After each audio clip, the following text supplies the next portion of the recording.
Bro code படத்துக்கு போய் review சொல்லுங்கள் ப்ரோ. அதுக்கே நான் ப்ரோ சட்டன் போய் பட்டன் முடிச்சிடலாம். ஃபர்ஸ்ட் டேனால செம்ம கூட்டமாக இருந்துச்சு.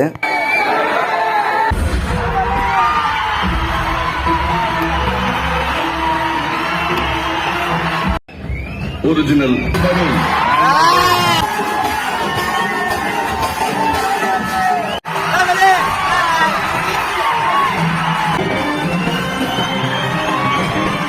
சரியா கேட்கல.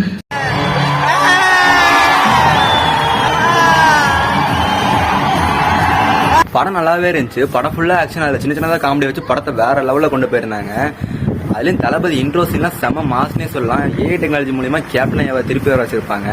படத்தில் எதிர்பார்க்காத ஆக்டர்லாம் நிறையா இருந்தாங்க. அதுலேயும் எஸ்கேலாம் படத்தில் கோட் படத்தில் வரவே மாட்டேன்னு நினச்சிட்டு இருந்தேன். ஆனால் எஸ்கே வந்திருந்தாரு. அதேமாரி தலை இன்ட்ரோ சீன்லாம் செம்ம மாஸ்னே சொல்லலாம். தேட்டரே அலற விட்டுட்டாங்க. அவ்வளோ சவுண்டு தலையோட இன்ட்ரோ சீன்லாம். விசில் போட